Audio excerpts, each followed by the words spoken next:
For a good many years, the Loretto community has been working on such things as climate justice, abolition of nuclear weapons, immigration issues, women's rights, sustainable communities, and more recently, how capitalism intersects and drives many of these problems. We are a community with deep spiritual roots, which keep us grounded in the work we do in all of these areas. We see how globalization has affected and created many of the problems we face. We have close ties with our members in different parts of the world, and we feel the pain of what is being experienced as our country has promoted extractive policies and expanded the notion of profit being uppermost in the decisions being made all over the world. We're greatly excited about the possibility of a turn toward localization as being an answer for changing much of what is unhealthy in our global systems. We know we can be a great support to one another in this process of localization, and so we want to celebrate this moment of coming to know each other. So why a localization day?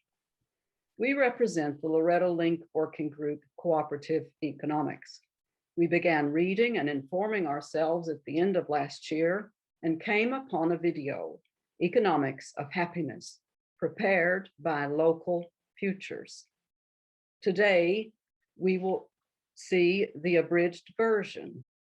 The history around 1978, Helena Norberg Hodge and others, while working in Ladakh, the Indian Himalayas, were witnessing the loss of the indigenous people's cultures and livelihoods. The cause, simply put, was globalization, where the emphasis was on economic growth and little thought or interest in economic or environmental justice. How did this happen? The rise of global corporations, conglomerates, banks, oligarchs, with increasing power, sometimes hand in glove with government. This power then led to land grabbing, intervention in age-old farming practices, for instance, pesticides, to just mention a couple. A serious development around the world increased consumerism across all levels, from food to shopping.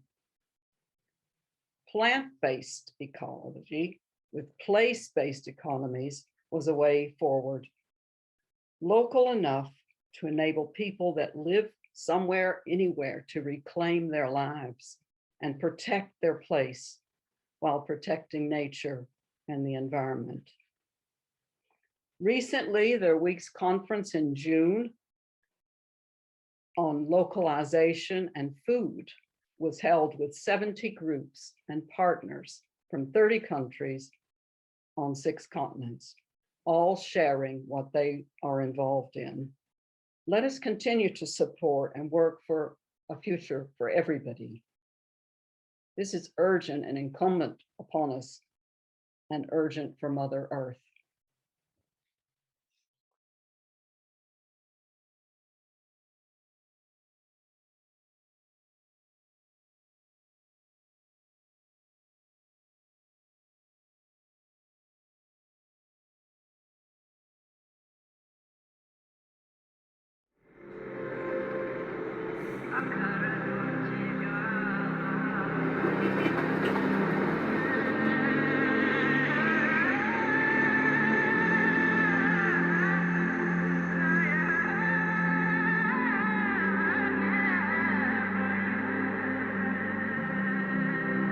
Sometimes we get an impression that it's all doom and gloom, that absolutely nothing's happening.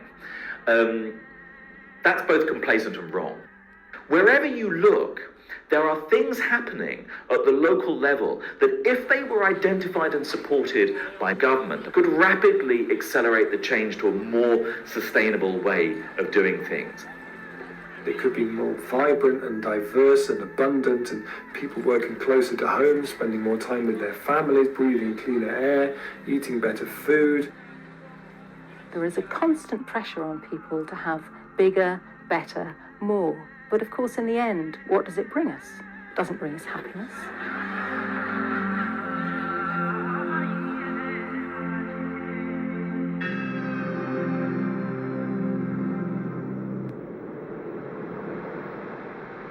Every year since the end of World War II, one of the big polling firms has asked Americans, are you happy with your life? The number of Americans who say, yes, I'm very happy with my life, the percentage, peaks in 1956 and goes slowly but steadily downhill ever since. That's interesting, because in that same 50 years, we've gotten immeasurably richer. We have 3 times as much stuff.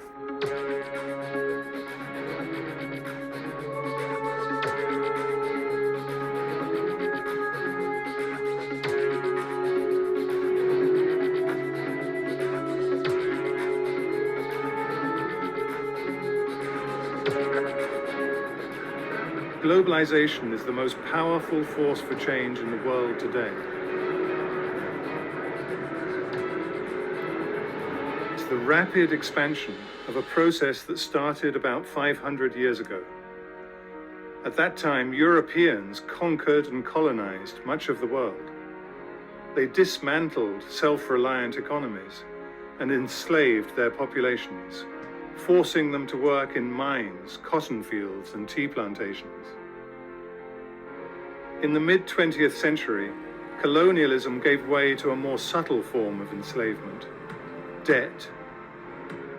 Shackled by so-called aid packages and crippling loans, nation after nation fell deeper into poverty, making it easier for corporations and financial institutions, the successors of the colonial merchants, to extract money, resources, and cheap labor.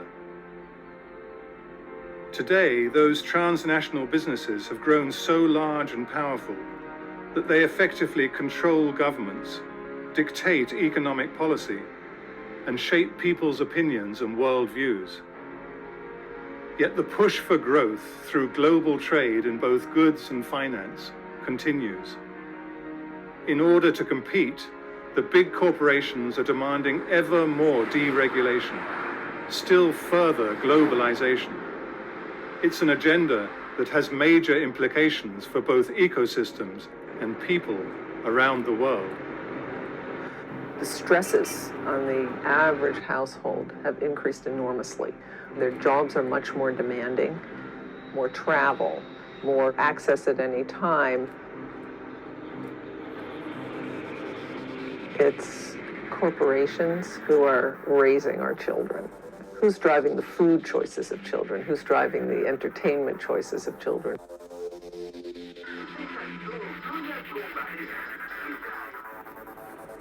Our children don't want to speak their languages anymore. They no longer want to be associated with their own culture. It's cool to wear designer jeans. It's cool to eat at McDonald's.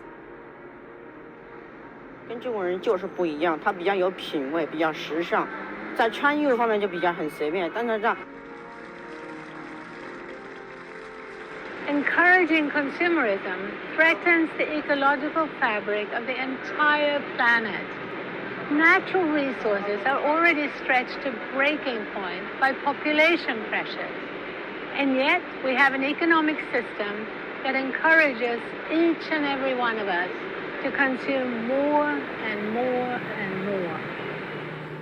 It's a terrific onslaught of marketing, merchandising, advertising, brainwashing.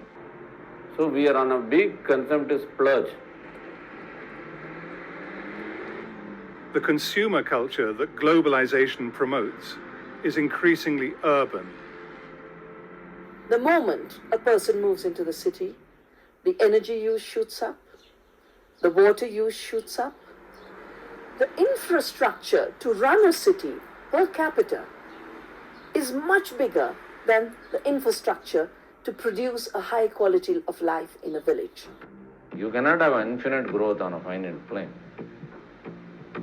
No matter how you dress it up, the whole thing stares at you in the face. There isn't enough resources for growth. The very logic of globalization requires that goods travel ever longer distances from producer to consumer.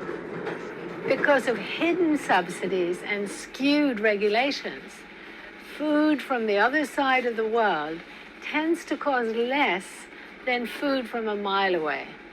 In the UK, butter from New Zealand costs significantly less than butter from the farm down the road.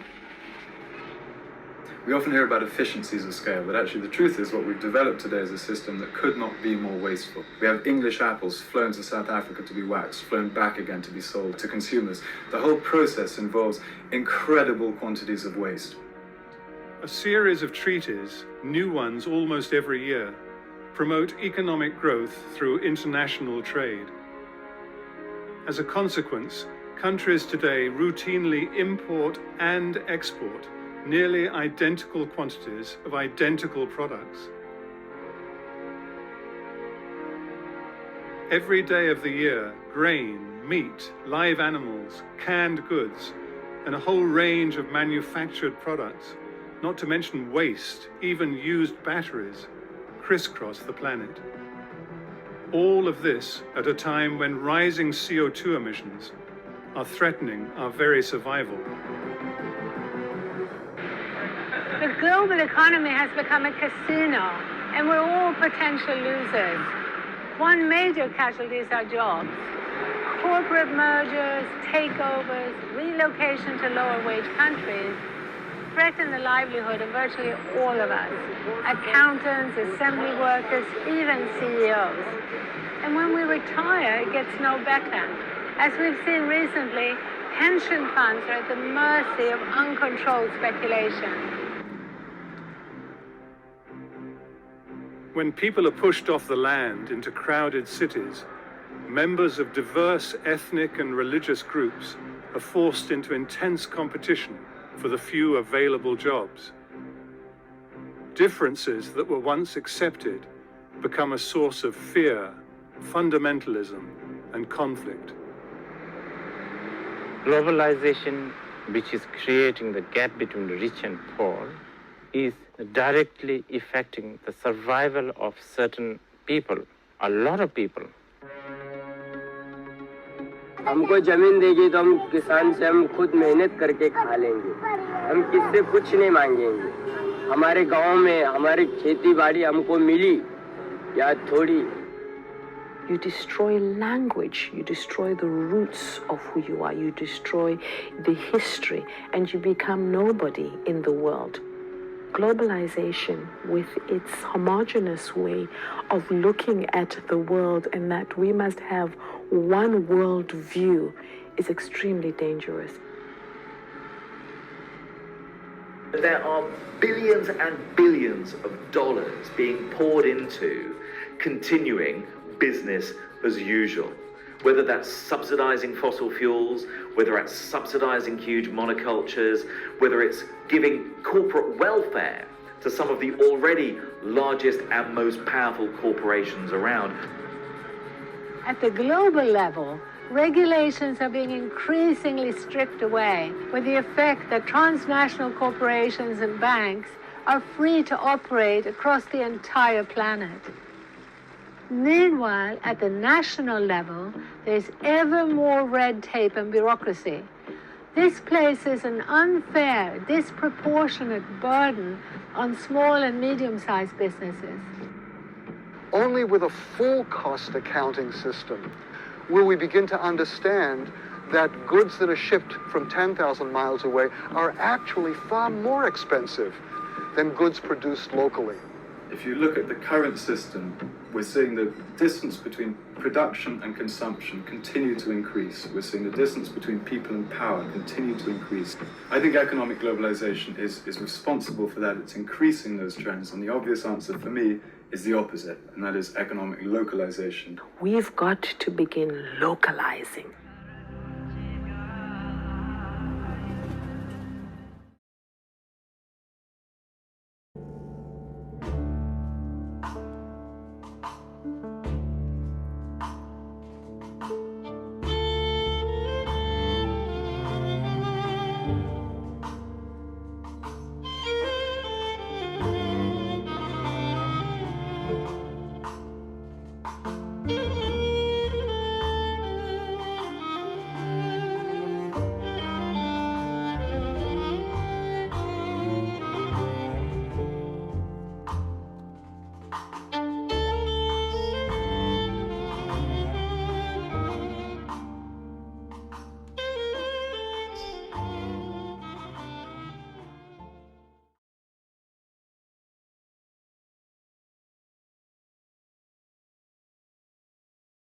I am but a simple wordsmith who sees the tentacles of a great living entity engulfing the nations of the world.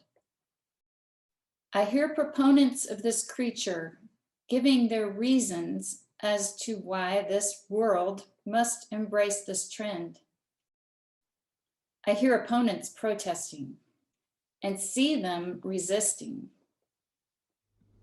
And I'm bewildered, concerned, and uncertain, unable to see black and white, unable to take sides for lack of understanding. Give me understanding, O God, I pray, because I do not wish to profit at the expense of others. I do not want my taxes to be used in the exploitation of the impoverished abroad.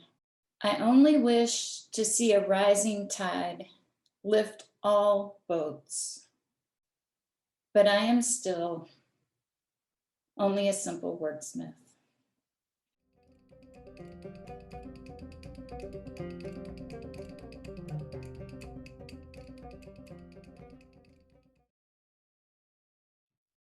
This 4-minute video was filmed by a friend of Loretto, Tosha Phoenix, and she'll be dealing with some of the struggles of moving away from globalization.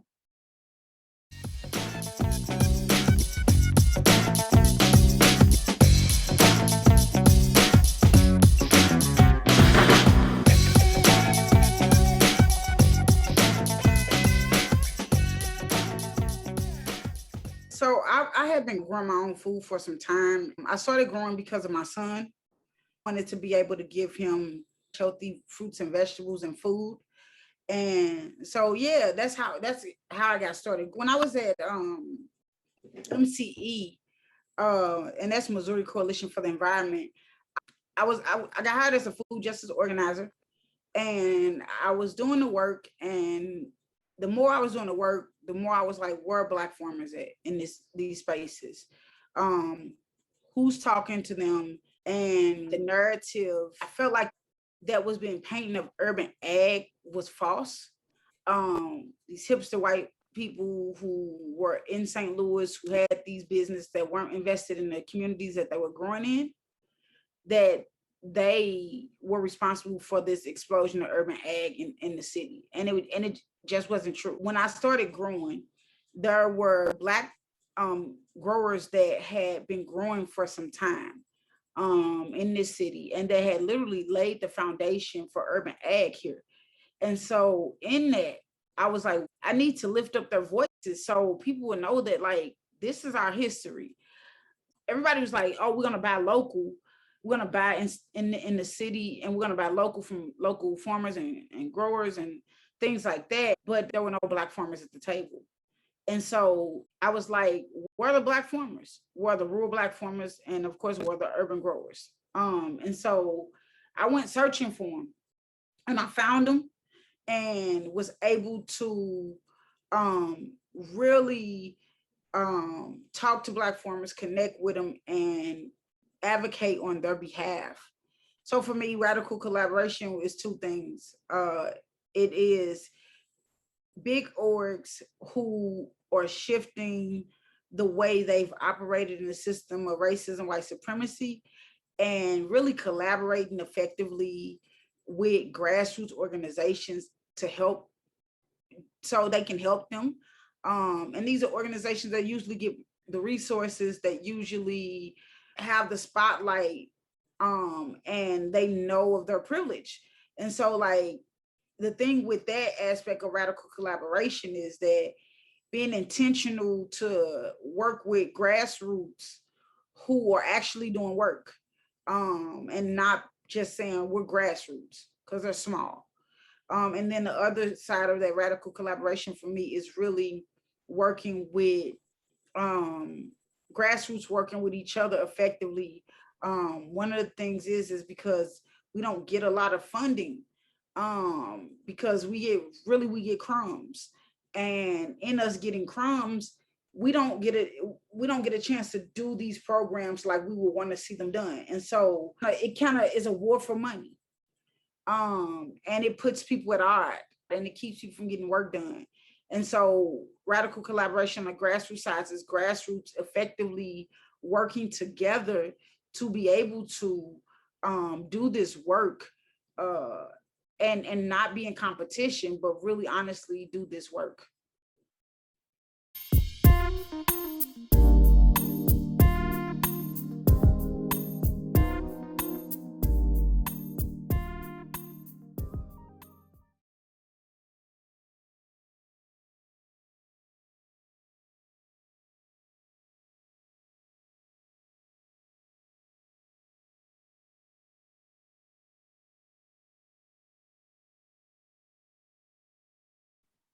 If we will have the wisdom to survive, to stand like slow growing trees on a ruined place, renewing, enriching it, then a long time after we are dead, the lives our lives prepare will live here.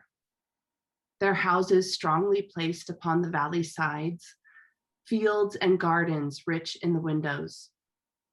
The river will run clear, as we will never know it, and over it, birdsong like a canopy. Memory, native to this valley, will spread over it like a grove, and memory will grow into legend, legend into song, song into sacrament. The abundance of this place, the song of its people and its birds, will be health and wisdom and indwelling light. This is no paradisal dream. Its hardship is its possibility.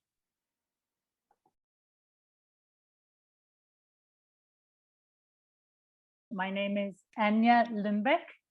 You can hear I've got an accent. I'm Danish, but I live in Mexico, so not too far from you all, on a small holding in an eco-village in the mountains, in the countryside, very much along the lines of what Wendell Berry is envisioning, very beautiful. And I work for an organization, an international organization called Local Futures, which is behind the film that you've seen or are seeing today. And Local Futures is a small international organization with a very big reach, with a focus on revitalizing communities and local economies worldwide. And we do that by promoting alternatives to the global growth economy and consumer culture. So we are shifting in now from the globalization to the localization part of the video. There is only one economics that will make sense. It is local economics, everywhere.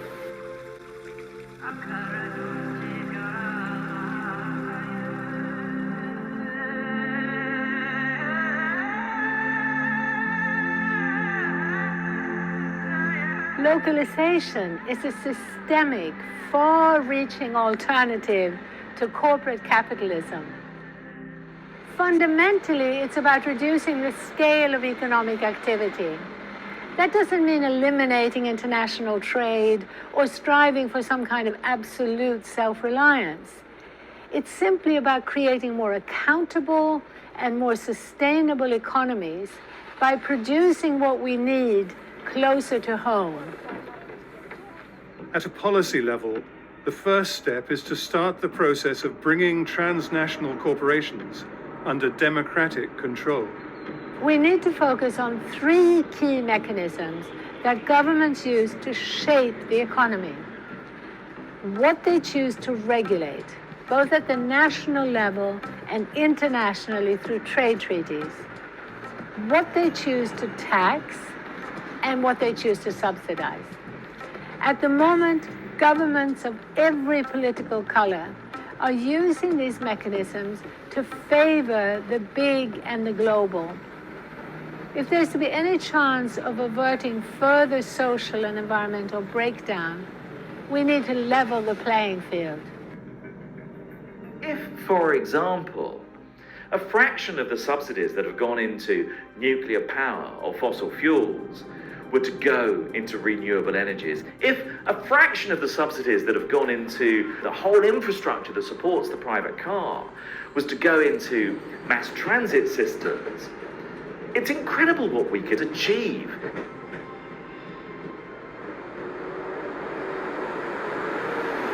When the economy is operating on a more human scale, it becomes easier for us to see the impact of our choices.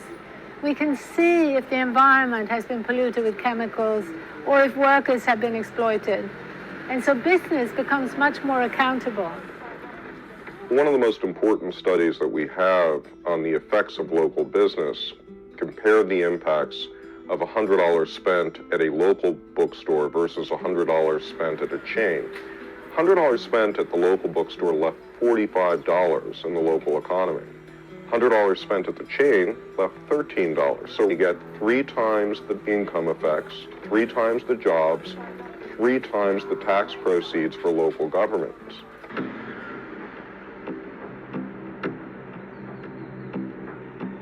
There are movements to localize not only business, but banking and finance as well.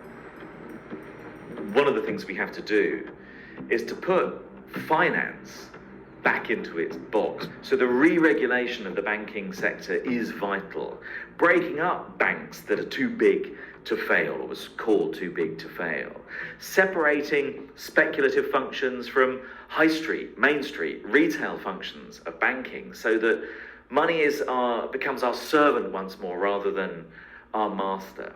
The financial crisis has actually given us a reminder that local banking and local pensions are in fact more stable financial institutions.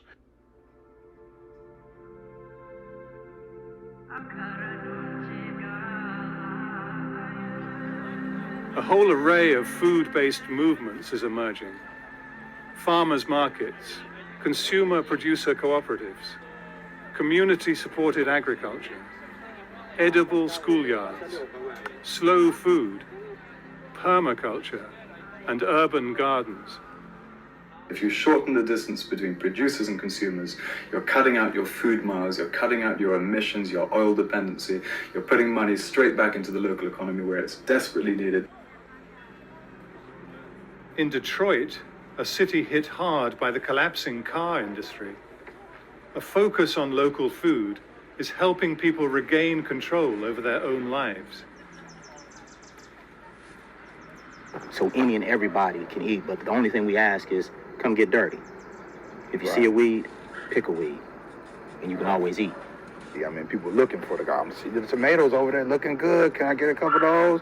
Yeah, man, come on. And our research has shown again and again and again that biodiverse small farms using ecological inputs produce 3 to 5 times more food than industrial monocultures. All I need is a complete integrated farm of 1 acre. To feed, I can feed 20 people. We don't need agriculture scientists, we don't need hybrid seeds, we don't need GM, we don't need anything. We just need to be left alone to do our farming. We need to get back to basics to see what our real energy needs are. Do we really need the stuff that the consumer culture is foisting on us?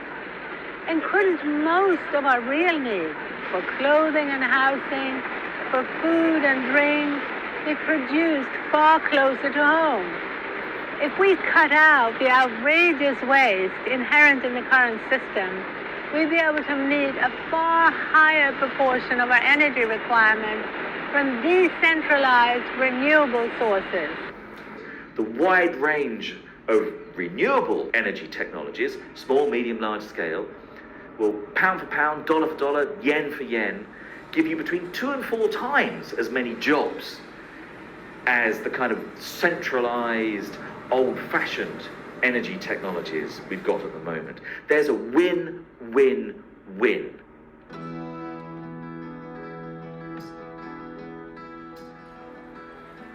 In eco-villages and transition towns, people are working to rebuild their economies from the ground up by favoring local production for local needs over long-distance trade.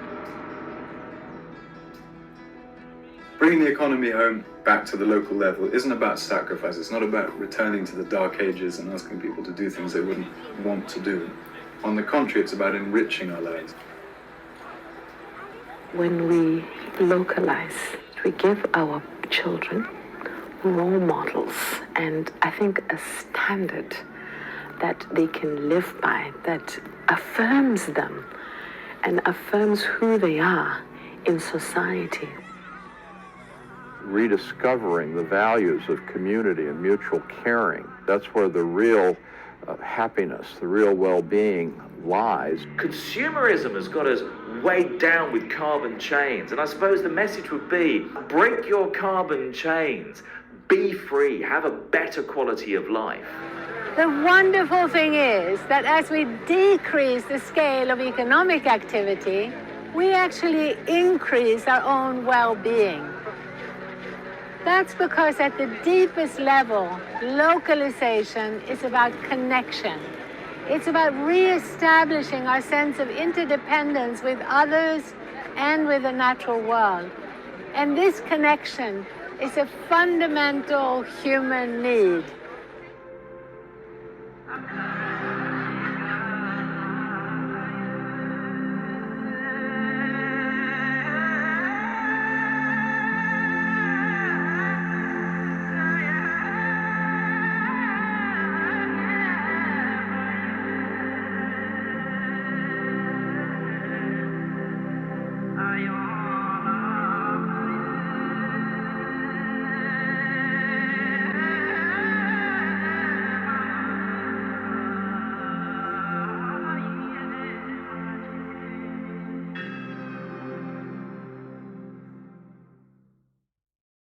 Just a little, very quickly, Local Futures, the organization that I'm working with, has been going on for about 4 decades now in working around, we started at questioning the notions of progress, and in particular, the Western style development that has sort of been rolled out as a solution to universal progress. And because we've been working with so many different groups, or my organization has for decades all over the world, seeing the same problems again and again and again, that led us to think of it as the global economy and its mechanism as being the root causes of these problems, from climate crisis to epidemics of depression, to the breakdown of cultures, to the poisoning of our land and our water and our air and so forth. And this is why we are working on kind of education for actions about the kind of underlying root causes, and why we are very much promoting a focus on those root causes rather than on single issues, which is what a lot of us, and I'm sure a lot of you, we all have an age where we've been, active for many years trying to change the world, to make it a better place. but many of us also lost time in focusing on single issues such as, for example, recycling as the solution to our garbage problems, rather than thinking about the subsidies that goes to fossil fuels and that enable the garbage problem, or that's just one example, a focus on a single issue. Anyway, so stepping back, what we are saying, and you will get an idea from this video, which is a shortened version of the full economics of happiness, which is a bit longer, 68 minutes, is that we do believe that in order to have a systemic change, we need a global to local shift, and that localization acts as a solution multiplier. So let's say a few words about that, because it can, the global to local shift enable us to solve a number of problems, not fully, but rather rapidly on a number of fronts. Cutting down on packaging, on food miles, on all that waste that goes. I'll come into this diagram just in a moment. It gives us more direct democracy, enable us to build and strengthen our communities, cut down on pollution, and try to reverse that trend of planetary destruction. And that is also affecting us on a personal level. I was referring before to the epidemics of depression amongst, for example, young people. That's almost the case in all highly industrialized countries. And then there's also the epidemics of loneliness, a lot of that happening amongst, both young people, but also older people. And I'm using here, there's a diagram here about local food. We see the focus on food as one of the most important things we can focus on, because actually the local food movement, I should say, is kind of leading the way on the global to local shift. And it's something that all of us, anyone, can take part in, and something that is key to our survival. That's also why we think changing the food system is key to change. So this diagram gives us an idea of how food affects everything socially, on the environmental level, health and economy. And I actually made this diagram many years ago, just to map out some of the things. And Lisa kindly, I think it was you, Lisa, right, that redid it here so that it was clearer to see. So, greater food sovereignty and security, that's one of the impacts, very important impacts of shifting from a global food system to locally based food systems. We do not mean that all international trade has to end, but we do advocate for getting the food closer to home and working from the principle of local first. So you provide for your local needs first, and then if you have surplus, you sell it regionally, nationally, and internationally, rather than the other way around, enabling other people to feed themselves first, rather than focusing on, say, production for export, which is the case of many of the countries in the so-called global south, including where I am. Socially, greater interaction between producers and consumers, leading to stronger economies, local economies and communities. On an economic level, the same thing is true. In the video we heard about when you buy locally, Michael Schume was saying, the money recirculates within the local economy 3 times longer. And if you buy directly from a farmer, studies have shown that they recirculate within the local economy 10 times longer.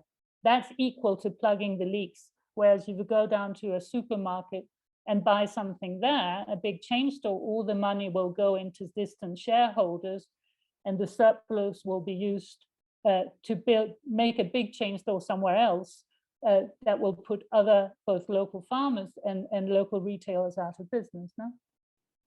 And another thing that was pointed out in the film that also seen here, when we, for example, buy local and help to build up our local food systems, the tax money there'll be more tax money for all the other things that we need in our communities. No, the same with local businesses. Whereas the big monopolies and multinational often don't pay any tax or very little tax. No, that further destabilizes and impoverishes our nations and communities. No? So, mental health, stronger communities means healthier people. I think we all know that, particularly, at our age, when we've had that experience that with the importance of having healthy communities as opposed to, individuals in an anonymous society that is often marked by status symbols and competition, rather than, understanding, collaboration and sharing, which is, is our basic human need, and is what has enabled us to survive as a race and prosper over millennia, through human evolution. Physically, we're also healthier, with fresh and preferably organic or agroecologically produced food rather than industrial foods. No? And in the environment sense, we can solve so many problems at the same time, from mitigating the climate crisis, from the packaging that we know is a problem. All the plastic, most of the plastic waste is single-use plastic used for packaging, which is needed in a global economy, which is not needed to the same extent when you buy from local sources. No? So I'm sure that our coordinators here can share this diagram with you if you want to have it afterwards. So Emily or Teresa, I don't think we need this anymore. I'll just continue. So anyway, so as I was saying, that local futures, we as one of the kind of focuses that we recommend if we want to have a quick transition to a healthy economy and healthier community, is for us to focus on building up our local food systems.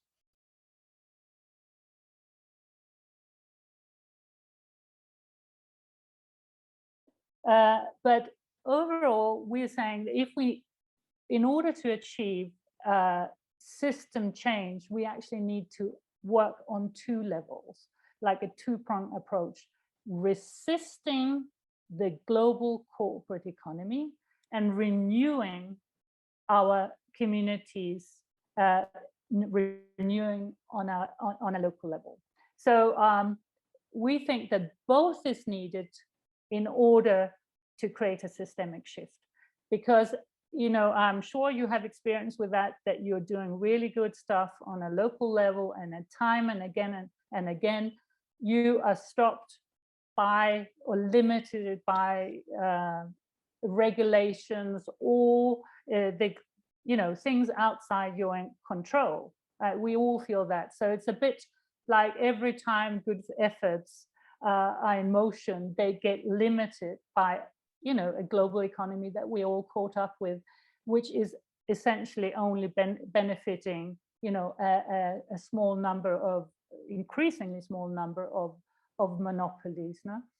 So we can't stop the race to the bottom, both socially and economically and environmentally. For example, if we have free trade treaties, so-called free trade treaties, that enable, say, corporations to sue national governments if they affect their future profits, as we see again and again, which is something that's enabled through almost all free trade treaties now. For example, after Fukushima, the German government wanted to phase out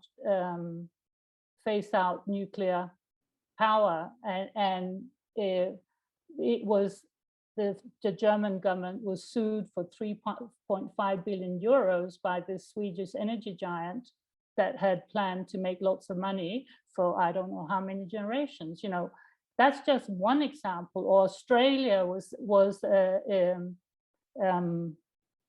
also in court because Philip Morris didn't want them to put warnings on their cigarette packages. So there are lots of things like that, and that's happening more in my part of the world, for example, in Latin America and Africa, where they are constantly being cornered by big business in kangaroo courts when they want to protect their communities against mining companies or the environment against extractive companies that usually are either based in the US, Canada, or in Europe. No?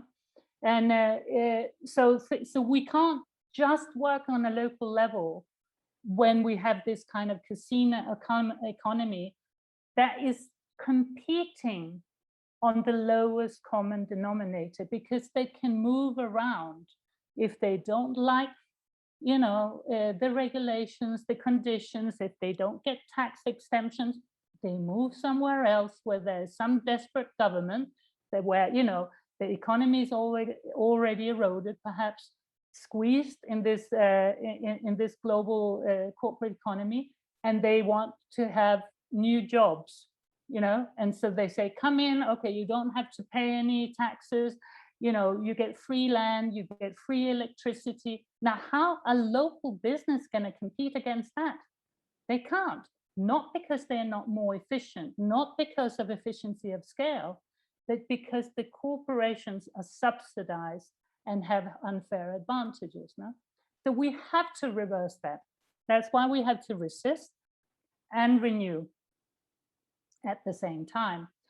And to do that, one of the most important things for social change and political change is to connect with others. We cannot do that alone. So I can't tell you how happy I am to see all of you here and being so well connected, because it's fundamental. It's also fundamental for our own well-being, because this economy is separating us from each other. It's separating us from ourselves, from nature. We cannot, I believe, be whole as a human being, without having all those things. So both for our own physical well-being, for our understanding of belonging to nature, and to make change, we need to connect with others. So connecting with like-minded people is a very good place to start. And another thing that we really advocate for is what we call big picture activism, where we think it's not enough at the moment just to act and rebuild, say, local food system, renewable energy, and we have to speak up. That's what we call big picture activism from a big picture perspective, where we focus on the root causes and exposing the global economy, rethinking what is progress. It's certainly not limited to GDP by any means, no. And also sort of educating ourselves and others about this corporate economy, and also spending time showing or talking about the alternatives that are out there. There are so many good initiatives in motion. It's not like that we just saying, oh, we need to move in another way and we can't imagine what it's like, because it's already happening. Actually, I would invite you to look at our Local Futures website. We have a section called Planet Local. It's like an online library with a selection of curated examples from around the world, or people that are doing amazing things and have got strategy lays out of how we can make really positive changes. And the reason why we emphasize so much on this big picture activism, where we're saying education is also activism, not education in the conventional sense, but education for action, because we need to build up a critical mass that call for a systemic shift. No? And the critical mass is not kind of, that doesn't mean 80%. Or there's some studies that have been made that show that a critical mass, meaning that 3.5% of people have to be very actively working to make change. And then you need, and I think, I can't remember, it's another, you need another 20, 30% of people talking about it, but not necessarily taking any specific action. And that's enough to create a critical mass. No? And the reason why is that because one of the things that have inhibited change is that a lot of us, I think most of us, and including politicians, are kind of illiterate about the system that is in place, illiterate about how the economy works. I'm not thinking about, using the terms that economists are using, but just understanding that, for example, our economy is a debt-based economy, it's not real money, that, that it's, basically 97% of all kind of money doesn't exist. There's only 3% that's backed with something real, and it's all run by algorithms. No, so it's a casino economy, and also there's a lot of ignorance about who has the control of the money, and many think it's a national bank. It's not. It's private banks, and money is produced every time someone asks for a loan, and there's no limit to it. No. Because you just make more and more and more and more and more, which means that basically we can go on endlessly financing destruction, because there's no limit to the money, until we sort of hit a wall and everything breaks down. And in particular, the role of the fact that we've got a de facto corporate governance, if you could say, that is pressuring government with these revolving doors, where they are lobbying government to do essentially their bidding. So this is very, very important that we all engage, whatever we are doing, engage in some kind of outreach to talk about these things and share it with others, like working in, the women's rights, the women's right to women's vote. They were totally excluded by mainstream media. And how did they get up a critical mass? They did it by basically getting up on a soapbox, having meetings to talk to people why a shift was needed, what was happening. The same with Gandhi. Gandhi's movement was also excluded from mainstream media, and they had to make kind of their own press and had meetings and talking to other people why change was needed. And I think we are in a similar situation when we talk about a global to local shift, is that that's also very much excluded from mainstream media. There's a lot of information out there, but when you talk about system change, you don't really get that into the media. So, so it's very, very important that each one of us kind of take the microphone, or whatever we call it, get up on the soapbox, speak to other people in whatever way we are comfortable with about the corporate economy, the global corporate economy, and its alternatives. And I just want to say here at the end, because I'm sure I'm going to get cut off now very soon, that there is a kind of now a global movement in motion that is asking for system change and a global to local shift. And I've just been coordinated, well, yeah, now for the second year in a row, something that we termed World Localization Day, and as an opportunity to celebrate the localization in action. There's so many wonderful things going on, to celebrate local culture, diversity, and at the same time to highlight localization as a strategy for systemic change. Not just in times of crisis, but also as a long-term strategy for change. And this year we had Nearly 80 organizations, networks, and movements take part from all over the world. They were hosting events in their own countries, some face-to-face, some online in their own languages, and that in 30 countries on 6 continents. That kind of really shows that this is not, there are a lot of people out there that think we need to make a shift. There are a lot of people that now know that the global economy is not the way to go, that further growth means further destruction. And I think also the COVID crisis has also helped, I wouldn't say, have refocused the attention a lot of people on the local level and rethinking, the existing, the status quo. So it has been very, very encouraging these last few months with World Localization Day.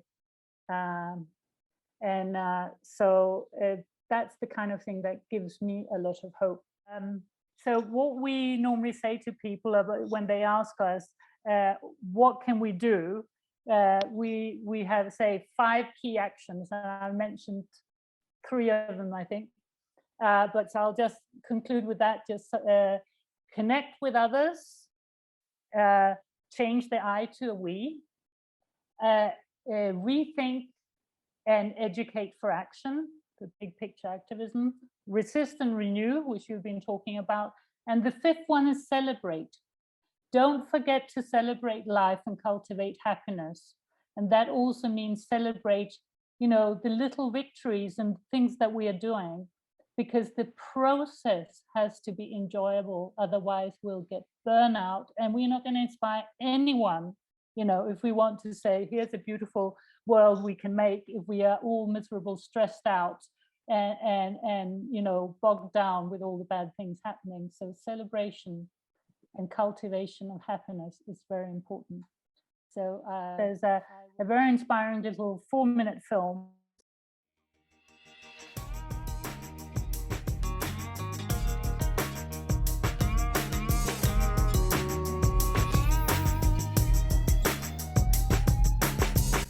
Committed to a just, environmentally sustainable, healthy local food system, Kansas farmer Chris Schramick of High Plains Food Co-op and Denver entrepreneur Roberto Meza of East Denver Food Hub are leading this region's transition from dependence on global big ag to a thriving local food system. Chris, Roberto, and a host of growers, packers, drivers, food bank workers, grocery owners, and food justice advocates are working together to provide a variety of locally produced seasonal produce, grains, dairy, and meat from more than 50 family farmers across the high plains of Colorado, Kansas, and Nebraska to more than 300 Front Range customers from Colorado Springs to Fort Collins. Not only are Roberto and Chris helping to build a thriving local food system, they're building relationships across traditional urban and rural divides. For over 20 years, Chris has worked closely with urban growers supplying needed eggs and grains from rural farmers to urban produce growers within the city. Youth from Denver's Five Points area and from rural Kansas trade time experiencing the respective urban and rural farming practices and culture. Food access and economic justice are fundamental principles for both High Plains Food Co-op and East Denver Food Hub. For instance, customers of financial means contribute to providing food for those of lesser means. Additionally, Chris employs rural youth to wash and pack eggs, put orders together, and deliver to seniors in the community. Roberto's urban crew is working with BIPOC farmers and laborers, delivering foods to Denver communities and growing more jobs in all aspects of food production, processing, and delivery. Economically, in big ag commodity markets, only 14.5 cents of a dollar spent on food goes back to the farmers. In the model that High Plains and East Denver follow, 70 cents goes back to the farmer. Of the money East Denver Food Hub spends, 50% goes straight to local farmers and producers who value fair wages, sustainability, and strengthening of the local food economy. 25% goes into creating good-paying jobs. 15% goes to non-local culturally important or out-of-season food, and only 10% goes into operating costs. For urban communities, High Plains Food Co-op and East Denver Food Hub are meeting the demand for healthy food access, livable wages, and lowering environmental impacts. For rural communities, school systems are stabilizing as local economies and youth presence is growing. Hospitals are engaging in healthy community policy work, and soil stability and increasing biodiversity are farming practices supporting the whole system. The COVID pandemic made so many of the flaws in our systems apparent. Building connections between farmers, supply chains, and customers, from schools to food banks to families, is producing a stronger local system which is inherently more resilient through its ability to respond more readily and be more flexible as conditions change. With big agriculture only getting bigger and global corporations looking at even more subsidies and tax breaks, it's more critical than ever to work together across the board to make sure that we have safe, healthy, affordable food that is grown and processed in regional food sheds by farmers and families who live here. Our environment, health, economies, and communities depend on it.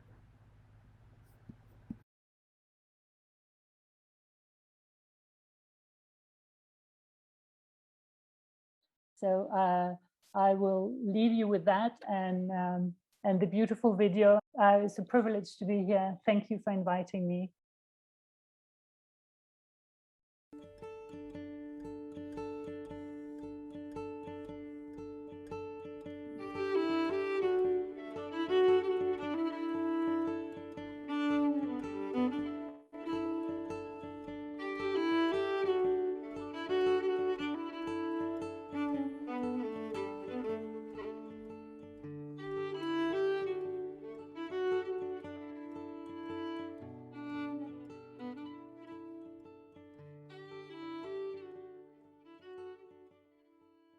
Human beings are not greedy by nature. From an early age, we are led to believe that the latest gadget or right label provide the ticket to love and affection, groomed to consumed. We're not born greedy, but the economic system encourages greedy, competitive behavior. Excessive consumption goes hand in hand with the economic growth model and corporate control. We buy more, they earn more. The global growth economy is the problem. In pursuit of growth, governments promote globalization. They do so primarily through free trade treaties that transfer our wealth and democratic rights to global banks and corporations. Coupled with their deregulations of banks and financial institutions that allow them to create trillions of dollars out of thin air. Deregulation and fake money fuels environmental destruction, economic injustice, social crisis, and conflicts. The economic system is not evolutionary. It is a result of specific policies that overregulate and tax local businesses and individuals, deregulate and subsidize global businesses. It can be changed through a redirection of regulations, subsidies, and taxes to support the needs of people and nature rather than big businesses. Banks and businesses need to become place-based and subject to genuine democratic control and ecological limits. Abolition of slavery and votes for women. Change may seem impossible, but in the case of slavery and vote for women, a relatively small group of people spearheaded what became large movements for change. Localization is a systemic alternative to globalization and a solution multiplier. It shifts power away from the transnationals to nation states, simultaneously building up community self-reliance. It rebuilds our connections to one another and to the natural world, connections that are essential not only for our well-being, but for our survival. Education for action is essential. To build a movement powerful enough to turn the tide, we all need to engage in education for action. Lack of awareness about the global growth economy and perpetuating myths such as the global economic growth is the road to prosperity are massive obstacles to the system change. We need to keep ourselves informed through independent media and other news sources. We need to educate others about the consequences of the global economy and help puncture common myths. Slavery and the repression of women were also based on myths. People of color were considered subhuman, while women were considered weak and less intelligent than men. Suffragettes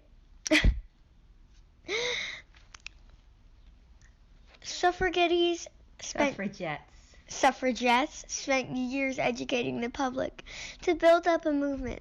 Once the movement had grown, they resorted to civic disobedience. Independence media is essential. Independence media is important. William Lloyd Garrison started his own paper, The Liberator, to urge the abolition of slavery. Gandhi did the same thing in India during the struggle for independence from the British colonial powers.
Greetings to everyone participating in World Localization Day. I'm Naomi Klein. I'm speaking to you from the place I love most in the world, the unceded Coast Salish territories of the Seashell and Squamish nations in a small community called Whale Quay, or Half Moon Bay, British Columbia. This is salmon country. The salmon that spawn in our streams here feed our amazing forests and oceans and the birds in the sky. Salmon are at the center of Indigenous culture here, and they are the lifeblood of our local fisheries. Salmon are the keystone of our local economy, human and non-human alike. They are life. And yet, as I think about localization and speaking to you today, I realize that they are in grave danger. They are in danger from overfishing for export. They're in danger from fish farms that introduce pathogens to their populations. They're in danger from oil spills, from new oil pipelines that should never be built and yet are being pushed through on Indigenous lands. And underneath it all, they are in danger from climate chaos because these incredibly generous, abundant fish may well not be able to survive in the warm waters that are their future. We need a global climate movement to confront these forces, but that movement is strongest when it is made up of many, many smaller local movements that are rooted in places like this and driven by the love of place and by the need to protect their land, water, and air. One of the things that I found over the years covering the climate movement is that global movements are powerful, but people fight differently when their lives depend on it. We saw it in Standing Rock.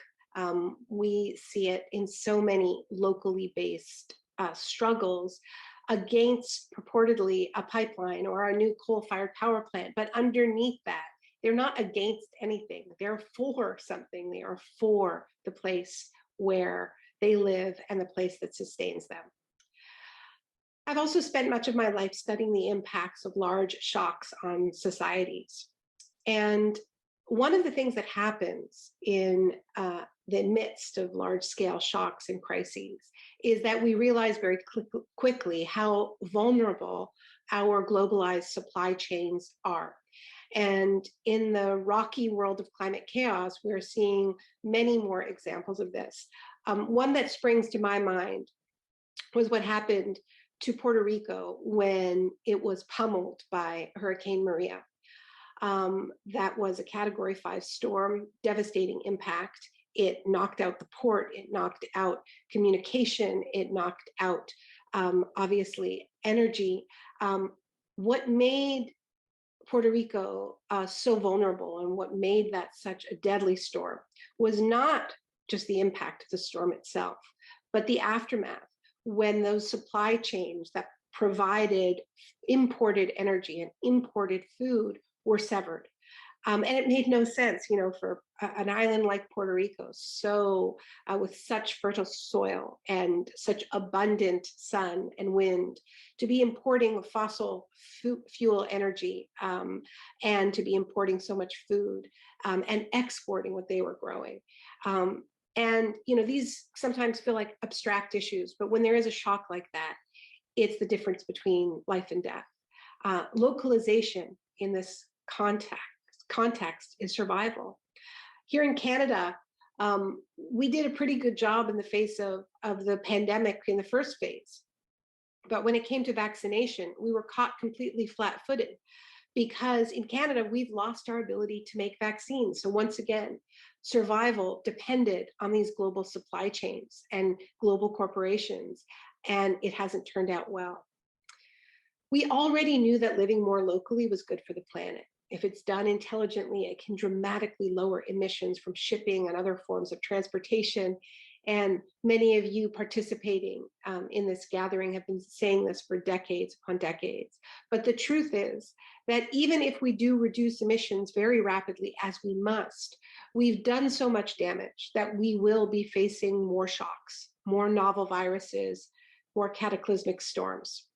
Our communities must prepare by becoming more self-sufficient, more able to provide for our basic food, energy, and medical needs. Self-sufficient is not the same as isolated or parochial or insular. I'm an internationalist. But more sturdy, more ready, and more resilient communities is what we need for when the next shock comes. Thank you.